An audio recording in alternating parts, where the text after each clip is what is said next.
દિવસ બાદ વડોદરાના ગંભીરા બ્રિજ પર ફસાયેલા ટેન્કરને બહાર કાઢવાની કામગીરી શરૂ કરાઈ। ગુજરાત સરકારે આણંદ કલેક્ટરને ટેન્કર બહાર કાઢવાની જવાબદારી સોંપી છે। સુરક્ષાના સાધનો સાથે ટીમ ટેન્કર સુધી પહોંચી ચૂકી છે। ટેન્કરને બલૂન ટેકનોલોજીથી નીચે ઉતારવામાં આવશે। રેસ્ક્યુની આ કામગીરી પોરબંદરની વિશ્વકર્મા ગ્રુપની મરીન સેલ્વેજિંગ એક્સપર્ટ કંપનીને સોંપવામાં આવી છે। તો રેસ્ક્યુ ઓપરેશનમાં સિંગાપોરના ઇજનેરો પણ જોડાયા છે।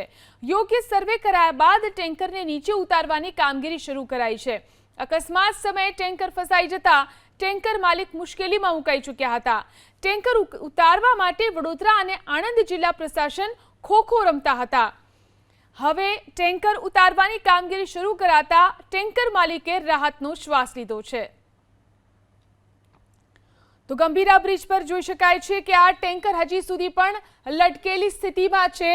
ગંભીરા બ્રિજ દુર્ઘટના બની ત્યારથી આ ટેન્કર આ રીતે ત્યાં લટકેલું છે, ત્યારે હવે આ ટેન્કરને ઉતારવાની કામગીરી શરૂ કરવામાં આવી છે। 23 દિવસ બાદ છેવટે હવે આ ટેન્કરને ઉતારવાનું કામ શરૂ કરાયું છે।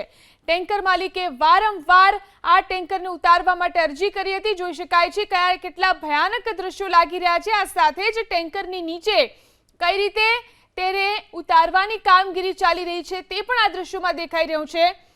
સિંગાપોરથી ખાસ ઇજનેરોને બોલાવવામાં આવ્યા છે અને આ કામગીરી શરૂ કરાઈ છે। જોઈ શકાય છે ગંભીરા બ્રિજ દુર્ઘટના સમયથી આ ટેન્કર આ રીતે અહીં લટકેલી સ્થિતિમાં છે।